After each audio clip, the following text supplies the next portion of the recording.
ಎನ್ನ ಸಾವಿಗೆ ನೇಮವನ್ನು ಕೊಡು. ಸಾವಿಗೆ ನೇಮವನ್ನು ಕೊಡು ಎಂದರೆ ಏನೆಂದು ಕೊಡಮ್ಮ? ಪತಿಯನ್ನು ಕಳೆದುಕೊಂಡು ರಂಡೆಯ ಮುಖವನ್ನಿಟ್ಟುಕೊಂಡು ಸರಿ ಗೆಳೆತರೋಳು ಹೇಗೆ ಜೀವಿಸಬೇಕು ಮಾವಯ್ಯ? ಸ್ವಲ್ಪ ಕಾಲ ಶಾಂತಳಾಗಮ್ಮಯ್ಯ. ಎಲ್ಲವರೆಗೂ ಶಾಂತಳಾಗಬೇಕು ಮಾವಯ್ಯ. ಕಾಲ ಬರುವವರೆಗೂ ಶಾಂತಳಾಗಬೇಕು ಅಮ್ಮಯ್ಯ. ಹೇಳುವೆನು ಕೇಳು. ಅದೇನು ವಿಸ್ತಾರವಾಗಿ ಹೇಳಮ್ಮಯ್ಯ. ವೈಧವ್ಯಕೇನ ಗುರಿಯಾದೆ ಮಾವ ಇರಬಾರದೋಯಿ ಎನ್ನಯ ಜೀವ. ವೈಧವ್ಯಕೇನ ಗುರಿಯಾದೆ ಮಾವ.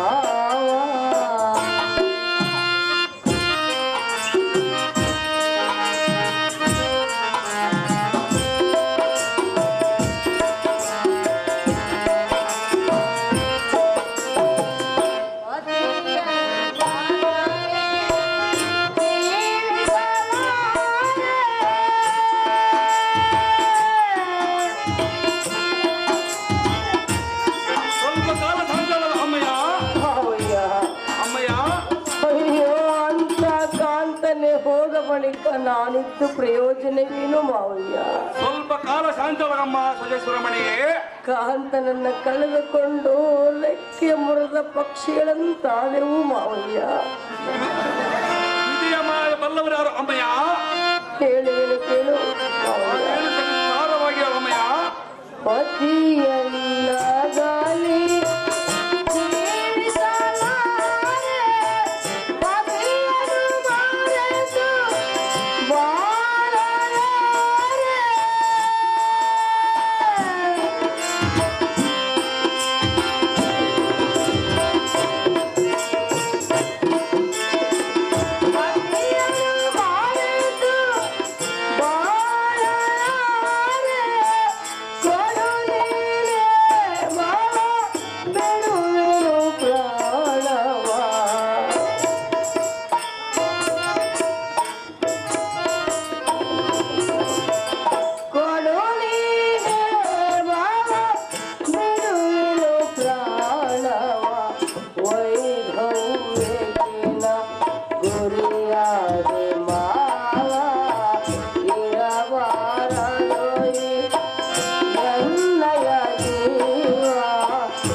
ಶ್ರೇಷ್ಠವಾದ ಕಾಂತನನ್ನ ಕಳೆದುಕೊಂಡು ರಂಡೆಯ ಮುಖವನ್ನಿಟ್ಟುಕೊಂಡು ಸರಿ ಗೆಳೆತರೋಳು ನಾನು ಜೀವಿಸಲಾರೆನು ಮಾವಯ್ಯ. ಚಿಕ್ಕತನದಲ್ಲೇ ಕಾಂತನನ್ನ ಕಳೆದುಕೊಂಡು ರೆಕ್ಕೆ ಮುರಿದ ಪಕ್ಷಿಗಳಂತಾದೆವು. ಅಯ್ಯೋ, ಕಲ್ಲ ಮನಸ್ಸು ಮಾಡಿ ವಲ್ಲಭನಿಂದಲೇ ಪ್ರಾಣ ಬಿಡುವೆನು. ಸಾವಿಗೆ ನೇಮವನ್ನು ಕೊಡು ಸುಭದ್ರ ರಮಣ.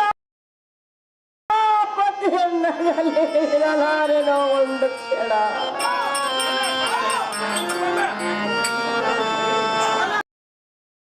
ಕುಸುಮದಳ ನೇತ್ರಿಯಾದ ಸುಜೇಶ್ವರಮಣಿಗೆ.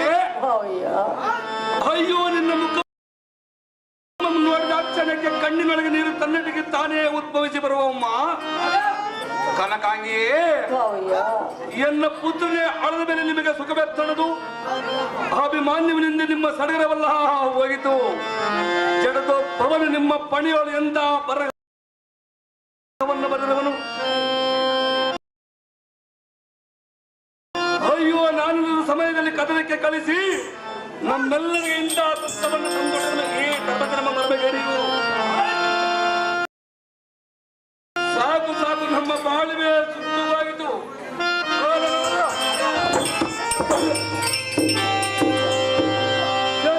ದಿನವನ್ನು ಕಿತ್ತಬೇಕಾದ ಅತ್ಯಧಿಕ ಮನಶಾಲಿಗಳಾಗಿದ್ದು ಪರದೇಶಿಯಾಗಿ ಹೋದರೆ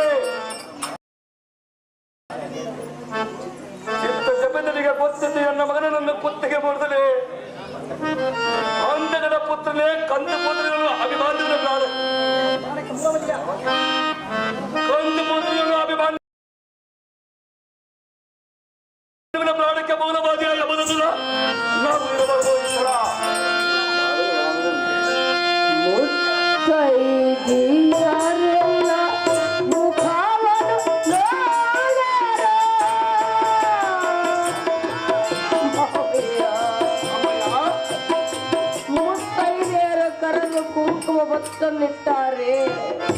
ಶುಭಾಯವನ್ನು ಎಲ್ಲಿಗೆ ಕೊಟ್ಟಾರೆ ಮಾವಯ್ಯ.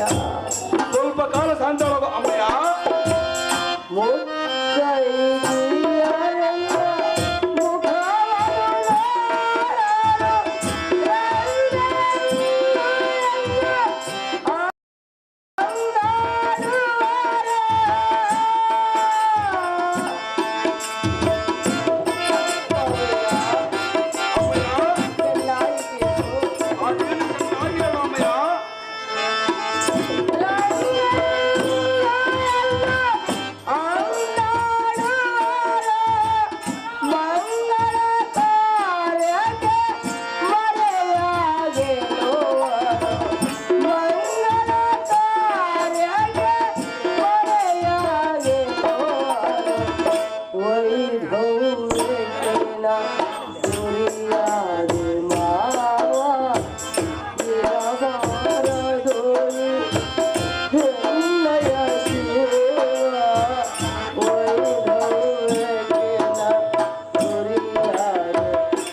ಅಂಥ ಕಾಂತನೆ ಹೋದ ಬಳಿಕ ಸರಿ ಗೆಳೆತರೋಳ ಈ ರಂಟೆಯ ಮುಖವನ್ನು ನಾನು ಸರ್ವತಾ ತೋರಿಸಲಾರೆನು ಮಾವಯ್ಯ. ಅಮ್ಮಯ್ಯ, ಅಯ್ಯೋ ಐವರ ಪಿತರ ನೀವಿದ್ದು ಸೋದರ ಮಾವನಾದ ಶ್ರೀಹರಿ ಇದ್ದು ಎಂದ ಕಾಂತನನ್ನು ಮರಣಗೊಳಿಸಿ ಬಿಟ್ಟಿರಿ. ಪತಿಯಿಂದಲೇ ಸಹ ಗಮನವನ್ನು ಮಾಡುವೆನು. ಸಾವಿಗೆ ನೇಮವನ್ನು ಕೊಡು ಮಾವ, ಬಿಡುವೆನು ಎನ್ನಯ್ಯ ಪ್ರಾಣವ. ಸ್ವಲ್ಪ ಕಾಲ ಶಾಂತಳಮ್ಮ.